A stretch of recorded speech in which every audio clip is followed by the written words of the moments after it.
if you could just move on a little bit, and I wanted to talk a little bit about behind the scenes at Leeds when you arrived. So I read somewhere that you had concerns about the Leeds United board because of the number of people on it, and there was the council represented and all that, and that there were too many voices. Can you tell me a little bit about what that was like at the time? When Leeds approached me, I said it was a definite no. And in the end, by the time I'd finished talking to Leslie on the occasions that we talked, I came home knowing that I'd met a gentleman who had basically said, I've listened to what it is you said we need to do, and I agree with it. The only thing is, I want you to come and do it. Yeah. And for that to happen, I said, look, it's an old story. I said, I talked until we finished up with a plan for Leeds for the next 10 years, including what is now called an academy. Because he was like, what do you want? I said, well, eventually, if we're going to make the best use of the children at our disposal, the talented ones, then I think the best way to do it, and that's what we did. I did at the FA. I think the best way to do it is get them in all in the same school, near to a school, and this is what happens now. And they can train. We train with us in the morning before 9 o'clock, and train with us after school after 3:30. Can have arrangement with the headmaster that there are some lessons that don't need to, and so on and so forth. But what they've got to recognise is that the schoolwork, as informal schoolwork, is just as important as the football work back at the club. And what we're building is a culture, and it's a culture similar to Leeds of old, similar to Liverpool of old, similar to Man City and so on. Now, it's a culture which actually creates, it shapes the people within it. And so it was to sit down with someone who said, I like what it is you've told me, and I'd like you to come here and do it. And the ultimate being, because I think it's well known, he said, so you've said there's a quicker way and a slower way to do it. Yeah. What's the difference? And I said, £3 million, which is nothing now, but was then, yeah. And he basically said, yeah, okay. And that was his money. Yeah. Not the club's money. That was his money. And we were well on the way. You know, we were too successful in the beginning. So now I'll come back to that if I can, Howard, but I just wanted to ask you a little bit about another guy that was there, Bill Fotherby. So you spoke at length about Leslie there. Just tell me a little bit about Bill Fotherby. Bill was a salesman. Bill was the ideal foil for Leslie. He was a salesman, and he sold off the pitch as well as on it. Yeah. So, you know, he could walk into a car showroom and be told after a quarter of an hour, no, not interested. No, sorry, go on, away you go. And then 3 hours later, come out of there with a deal. Yeah. And the owner of the car shop's scratching his head, thinking, why have I just said, oh, that must be crazy. Just said, if I give him 10 cars, I can blah, blah, blah. You know, he goes back in and talks to his second in command or his wife, and he goes home and he's scratching his head saying, I don't know how I did that. Why? And that was Bill to a certain extent. That's how I finished up there, because I got a phone call. Eventually finished up coming down and round to our house more than once. Yeah, this is Bill Fotherby, yeah. Yeah, yeah. So him and Leslie were totally different characters superficially. Leslie was quiet and somewhat shy, actually. Yeah. But good bloke. I mean, I think his grandfather arrived from Russia whenever.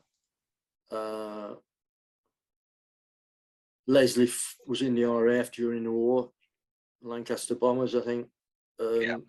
Came out, borrowed some money from the government, started mixing paint in a shed, finished up with tail on, which then I think was valued at 70 million in terms of buyers. But knew nothing about Leslie that said, look at me, I'm worth all this. He was a genuine Leeds supporter. He wasn't in it for stardom.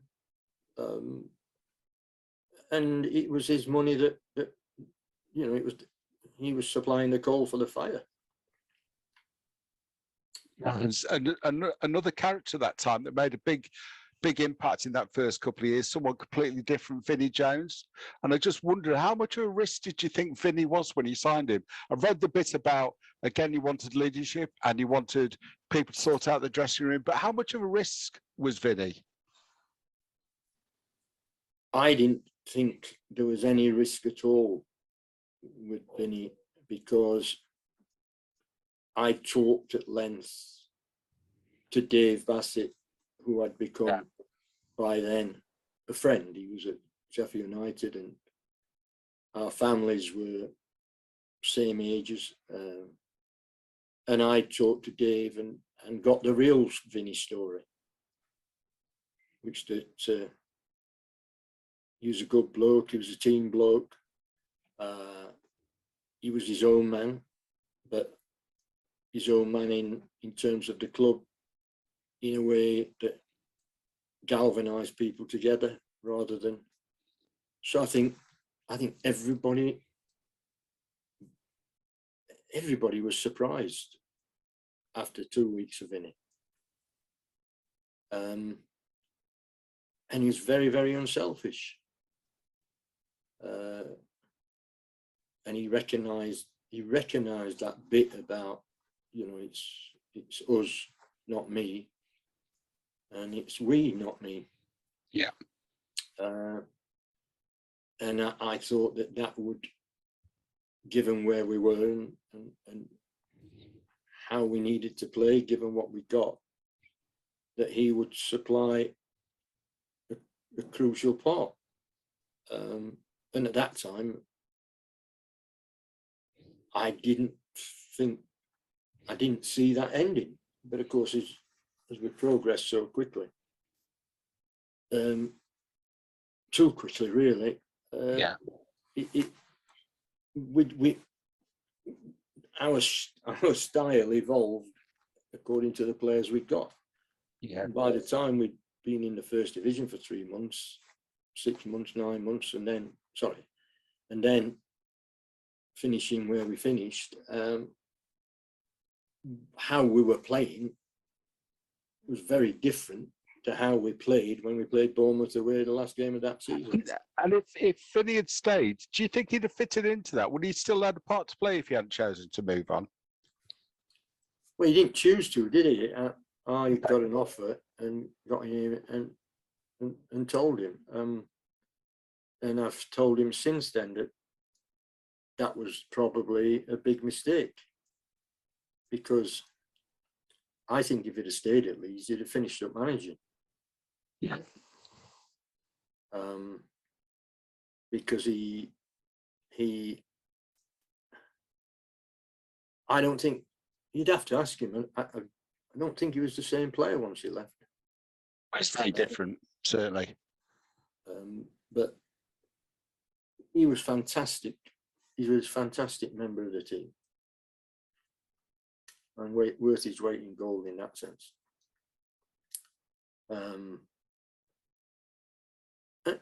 And his character was, you know, 2 or 3 things he did nobody would ever know about, but which were just very, very generous of him. Yeah.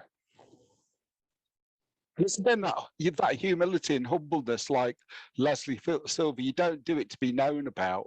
You do it because it's the right thing to do, and you don't want to make a song and dance about it. That's right, isn't it? Yeah, yeah.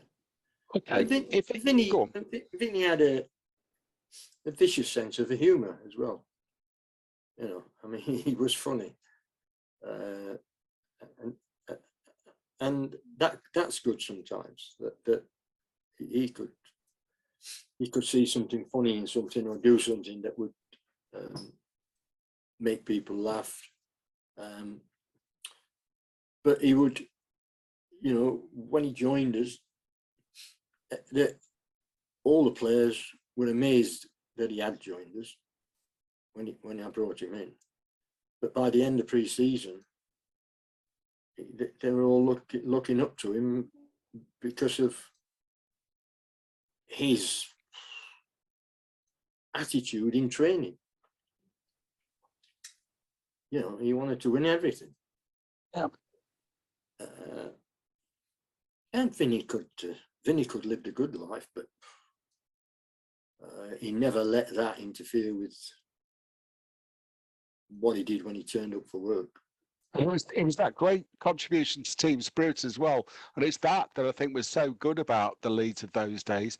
It was the team spirit, the togetherness. That's what really, you know, got a lot of Leeds fans. Why they remember it so fondly? It's the team as a functioning unit with people like Vinnie in it.